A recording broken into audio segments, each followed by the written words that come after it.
नमस्ते,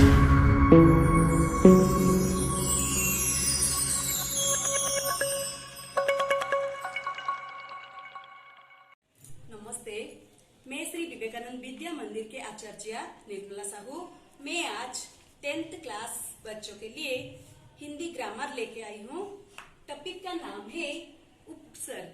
क्या है? उपसर्ग। तो बच्चों चलो आज हम पढ़ेंगे उपसर्ग। बच्चों उप का अर्थ है समीप यानी नजदीक। उप का अर्थ है समीप और स्वर्ग का अर्थ है सृष्टि। तो उप का अर्थ है समीप, सर्ग का अर्थ है सृष्टि। तो उप प्लस सर्ग का अर्थ है समीप सृष्टि।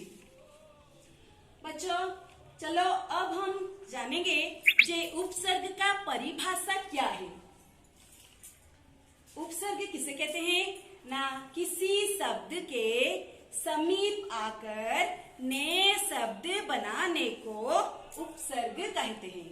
याद रखो, किसी शब्द के समीप आकर नए शब्द बनाने को उपसर्ग कहा जाता है।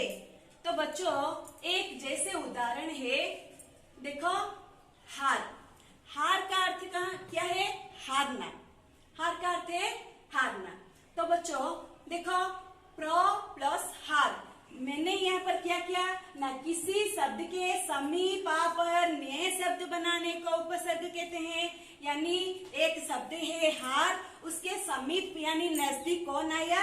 आया है प्रो। देखो बच्चों ये है शब्द और उसके समीप आया है प्रो। तो शब्द क्या हुआ? प प्लस हार, प्रहार। यानी हार है एक शब्द और प्र है उपसर्ग। तो उपसर्ग के शब्द के साथ और नए शब्दांश मिलने से क्या हुआ ना, एक नया शब्द बना। जैसे हार के साथ प्रो आगे लगने से आया प्रहार। तो बच्चों इसका एक दो तीन उदाहरण है। देखो ये जो शब्द है उसे जो हार है एक शब्द, उसके आगे जो एक शब्दांश लगता है, एक अक्षर लगता है, यानी एक जो शब्द लगता है उसे कहते हैं हम क्या ना, शब्दांश कहते हैं। हार के आगे जो प्र लगा, प्रो है क्या है? शब्दांश। तो ये शब्दांश होते हैं, शब्द से पहले लगते हैं। शब्द के पहले जो शब्द लगते हैं उसे कहते हैं शब्दांश। तो अर्थ में ये बदलाव भी लाता है। तो बच्चों देखो ये है एक शब्द, उसके आगे एक अक्षर लगा प्रो, तो एक नया शब्द बना प्रो युक्त हार। तो क्या हुआ? नूतन शब्द प्रहार। वैसे ही हार के साथ आ लगने से क्या हुआ ना, आ प्लस हार, आहार। आहार का मतलब है भोजन। उप युक्त हार, उपहार। उपहार का मतलब है भेंट, तोहफा। जैसे ही बच्चों परियुक्त हार क्या होगा? परिहार यानी त्याग करना। संयुक्त हार, संहार। वैसे है बीजुक्त हार, बिहार। तो बच्चों ये है हार है एक शब्द, प्रो आ उप परि सं बी, ये है सब एक एक शब्दांश। यानी शब्दांश के साथ शब्द मिलने से नए शब्द उत्पन्न होते हैं, उसे कहते हैं उपसर्ग। उपसर्ग शब्द के आगे लगते हैं, याद रखो। वैसे एक उदाहरण देखो, यहाँ पर दिया है उपसर्ग। उपसर्ग के साथ मूल शब्द मिलाने से क्या होगा? एक नया शब्द सृष्टि होगा। क्या होगा? एक नया शब्द सृष्टि होगा। बच्चों उपसर्ग के साथ मूल शब्द मिलाने से नया शब्द क्या है ना, उप के साथ अप के साथ मान जोड़ने से क्या होगा? शब्द अपमान। वैसा या उपयुक्त वन, उपवन। बीजुक्त देश, विदेश।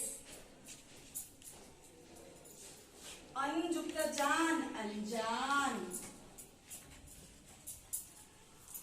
जैसे अयुक्त संभव, असंभव। बच्चों देखो और एक उदाहरण देती हूँ। देखो ये है हमारे सब शब्द, और हम उसी से उपसर्ग को छांटेंगे और मूल शब्द को भी छांट कर लिखेंगे।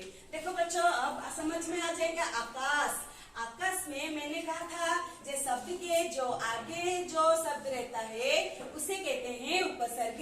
उपसर्ग शब्द कब आते हैं? उपसर्ग शब्द के आगे आते हैं।